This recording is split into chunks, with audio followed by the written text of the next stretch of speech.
A very good morning, dear students. We are back in the BBPN online classes. In class 12th business studies, we have covered 4 chapters, and this is our 5th chapter, organizing. Examination point of view से अगर बात करें तो हमारा lengthy chapter है. Total हमें जो topic यहाँ पर कवर करने हैं तकरीबन 11 टॉपिक्स हैं जो अपन इस चैप्टर में कवर करेंगे. वो टॉपिक क्या है उनके बारे में आप ब्रीफिंग कर लें. अपन उन पॉइंट्स को कवर करते हुए इस चैप्टर में आगे चलेंगे.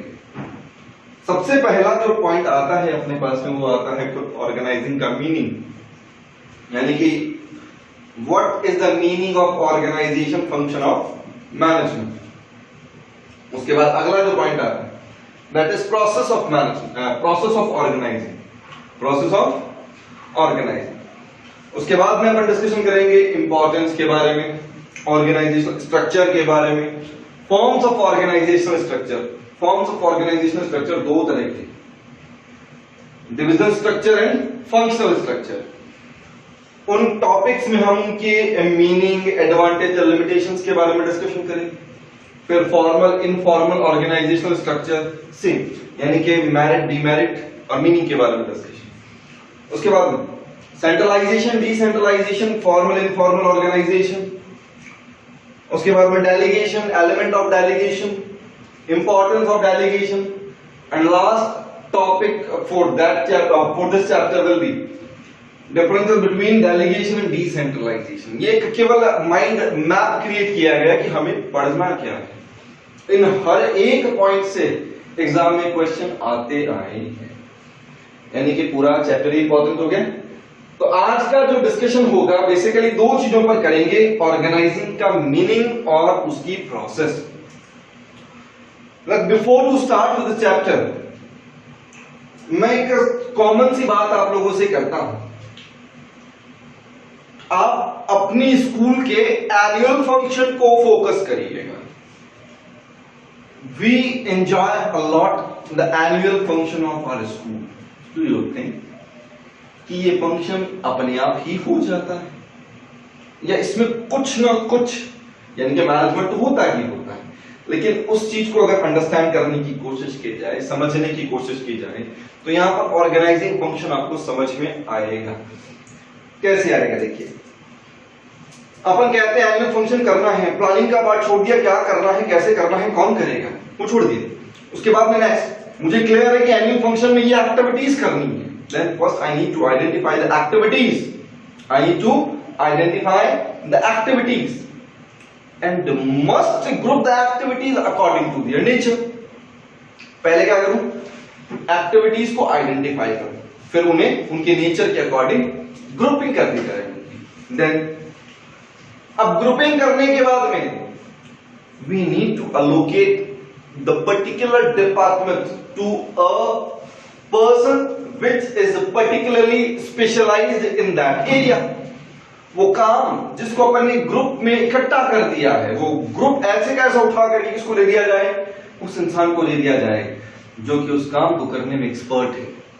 यानी कि हमें यहां पर ये भी ध्यान रखना पड़ेगा, there will be a perfect match between the ability of employee and the nature of the work. इन दोनों के बारे में ध्यान रखना होगा. और एक लास्ट में क्या, काम दे देने से काम खत्म ना. We need to establish a clear reporting relationship. यानी कि ये पता होना चाहिए कि भैया बंदे को ऑर्डर कौन देगा and for whom he is accountable. ये अकाउंटेबल किसके लिए. एनुअल फंक्शन पे पहुंचते हैं. अपन ने कहा कि भैया बहुत सारे काम होंगे, बहुत सारे काम होने. चिल्ड्रन फेयर का काम अलग होना है, साइंस एग्जीबिशन का काम अलग होना है, डांसिंग का काम अलग होना है, सिंगिंग का काम अलग होना है, ट्रांसपोर्ट का काम अलग होगा, कूपन्स का काम अलग होगा जिसको अपन टिकट्स कहते हैं जनरली, टिकट्स का काम अलग होगा. उसके अलावा मार्केट से परचेजिंग का काम अलग होगा. ये सारे काम अलग अलग हैं. स्कूल मेंटेनेंस का काम अलग होगा. तो क्या ये सारे के सारे काम किसी एक इंडिविजुअल को दे दिए जाए? नहीं. पहले अपन ने इन सारे काम को छाटा, छाटने के बाद में क्या कर दिया, एक जैसे कामों को एक जगह इकट्ठा कर दिया. एक जैसे काम, जैसे मान लीजिए मार्केट से सामान परचेज करना है, तो मार्केट से सामान परचेज करने के लिए क्या केवल स्टेशनरी का सामान ही परचेज करेंगे, बाकी सामान परचेज नहीं करेंगे, वो भी किया जाएगा. यानी कि मार्केट का सामान परचेज करने के लिए एक इंडिविजुअल अपन ने पावर जोन क्रिएट कर दिया, एक बंदा अपॉइंट कर दिया कि भैया बाजार से आपको सामान खरीद के लाना है। अब बंदा वो अपॉइंट किया जाए who has best knowledge regarding marketing, जिसे बाजार का अच्छा ज्ञान हो, उस बंदे को मार्केटिंग का काम दिया जाए। एग्जीबिशन में साइंस, आर्ट, कॉमर्स एग्जीबिशन होती है। अब एग्जीबिशन में जो काम दिया जाए, सारी की सारी ग्रुपिंग जो एक्टिविटीज हैं वो एक टीम को दी जाए। They will handle all the activities regarding exhibition. वो एग्जीबिशन के रिगार्डिंग सारा काम देखेंगे। कल्चरल कमेटी अलग बनाई जाएगी ना, तो हर एक कमेटी अपने अपने हिसाब से काम करेगी और उस कमेटी का जो फॉर्मेशन किया जाएगा वो ये ध्यान में रख करके किया जाएगा कि भाई वो लोग जो उस कमेटी में डाले गए हैं whether they are specialized in that area or not, for getting the benefit of their specialization, उनके स्पेशलाइजेशन का बेनिफिट लेने के लिए उन्हें उनके कंसर्निंग जॉब्स ही दिए जाने चाहिए, है। अब इसी चीज को अपन यहां पर पढ़ना शुरू करते हैं। ऑर्गेनाइजिंग का मीनिंग क्या लिखा? It can be defined as a process. Process तो है ही। प्रोसेस का मतलब क्या होता है? स्टेप्स और सीक्वेंस ऑफ एक्टिविटीज। सीक्वेंस अपने नीचे पढ़नी है, बाद में बात करेंगे एक बार इसके लिए। It is a process that initiate implementation of plans. मैंने कहा कि अपन एनुअल फंक्शन करना है तो पहले प्लान किया होगा कि what to do, how to do, for whom to do, for to whom is going to do it, ये अपन डिसीजन पहले ले चुके। तो यहां पर अपन ने जो प्लान किया था उसका इंप्लीमेंटेशन करना है। कैसे करना है? बाय क्लैरिफाइंग जॉब्स को क्लैरिफाई करो भैया, जॉब कौन कौन सी है, काम कौन कौन से हैं। And working relationship, hierarchical relationship, who is accountable for whom and who will order to whom, कौन किसको ऑर्डर देगा और कौन किसके लिए अकाउंटेबल होगा। Working relationship and effectively deploying the resources, इसका मतलब हो गया employment of resources effectively for attainment of desired goal. अपने डिजायर्ड गोल को अचीव करने के लिए अपने रिसोर्सेज को इफेक्टिवली अलोकेट करना है। कैसे करना है? पहले जॉब्स को आइडेंटिफाई करें, वर्किंग रिलेशनशिप को क्लियर करें और उसके बाद अपने रिसोर्सेज को बांट दें। अपने रिसोर्सेज को क्या करें? बांट दें। तो यही चीज क्या कहलाती है? ऑर्गेनाइजिंग कहलाती है। फटाफट एक बार रिवाइज कर लीजिएगा। It can be defined as a process that initiates implementation of plans. Initiates implementation of plans by clarifying job and working conditions and effectively deploying resources for attainment of desired goals। इसे अगर सामान्य भाषा में कहा जाए तो इसकी process को डिफाइन करते हुए भी यहां पर इसका मीनिंग बनाया जा सकता है। याद करिएगा, organising is a process of identifying and grouping activities according to their nature, creating departments, establishing a reporting a relationship with assignment of their duties, तो यहां पर आप इसकी प्रोसेस को कंसीडर करते हुए भी इसका मीनिंग बना सकते हैं। प्रोसेस पर अगर आएंगे तो प्रोसेस इसकी 4 स्टेप्स हैं। प्रोसेस किसकी? 4 स्टेप्स हैं। पहली स्टेप जो आती है क्या आएगी? Identification and division of work. पहला क्या आएगा? याद कर लेंगे, identification and division of work. Second, departmentalization. Third, assignment of duties. और last, establishing a reporting relationship. पहला क्या बताया? Identification and division of work. Second,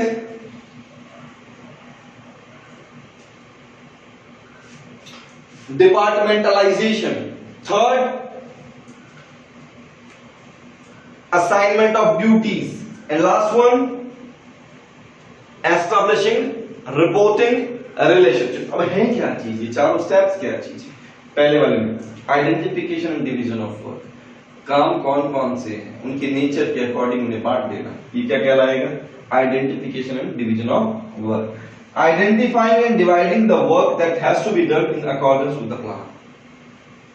ठीक है, कौन कौन से काम करने हैं, उन काम को प्लान जो आपने बना रखा है उस प्लान को एग्जीक्यूट करने के लिए कौन कौन से काम करने हैं उन्हें आइडेंटिफाई कर लेना ही क्या कहलाता है, identification and division of work. Departmentalisation, departmentalisation क्या चीज है कि जो काम आपने छांट लिए उसमें सिमिलर नेचर के जॉब्स को इकट्ठा करके एक पर्टिकुलर डिपार्टमेंट बना दिया जाए, यानी कि setting up incharges headed with the same kind of jobs, यानी कि एक ही तरह के जॉब्स को इकट्ठा करके एक इंचार्ज को सौंप देना क्या कहलाएगा, डिपार्टमेंटलाइजेशन कहलाएगा। Activities which are similar in nature are grouped together, it facilitates specialisation. क्यों स्पेशलाइजेशन होगा? If a particular incharge perform the same kind of nature again and again, then it will give a repetition of task. अब एक काम को अगर बार बार किया जाएगा तो स्किल्स नर्चर होगी, बढ़ती हैं। इसका मतलब आप वहां पर उस एम्प्लॉय का बेनिफिट ऑफ स्पेशलाइजेशन लेंगे, क्योंकि वो इंसान जो एक ही काम को बार बार करेगा उसके काम को गलत करने की पॉसिबिलिटी क्या हो जाएगी, कम हो जाएगी। वेस्टेजेस क्या होंगे, कम होंगे। जब वेस्टेजेस कम होंगे इसका मतलब you are increasing the technical skill of your employees and getting the benefit of specialization। अगला आता है असाइनमेंट ऑफ ड्यूटीज। अब काम तो दे दिया भाई, काम देने के साथ साथ में आपने डिपार्टमेंट बनाए, डिपार्टमेंट बनाने के बाद में आपने लोग जो इंचार्ज बनाए, अब आप उनको काम देने जा रहे हैं तो काम भाई उसी नेचर का दीजिए जिस नेचर में अगला एम्प्लॉय एक्सपर्ट है, तभी स्पेशलाइजेशन होगा, अदरवाइज नहीं होगा। हमने कहा डिपार्टमेंट्स तो बना दिए, मान लीजिए आपने अकाउंट डिपार्टमेंट बना दिया, अकाउंट डिपार्टमेंट में आपको रिकॉर्ड मेंटेनेंस का काम करना है, और लेकिन आपने वहां पर जो बंदा डाल दिया वो साइंस ग्रेजुएट डाल दिया, काम हो जाएगा? माना कि इफेक्टिव है, माना कि एफिशिएंट है, माना कि hard worker, but he is not capable to perform accounting task. Why not? Because there is a difference in between the nature of the job and his abilities. We must create a cope up, we must create a balance between these two। इन दोनों के बीच में आपको एक relationship बना करके चलना पड़ेगा। ये क्या कहलाएगा, असाइनमेंट ऑफ ड्यूटीज, यानी कि it defines the work of different job positions and accordingly allocate work to various employees। मैं नीचे लिखा है proper match between the nature of job and ability of employees। Last आता है establishing a reporting a relationship।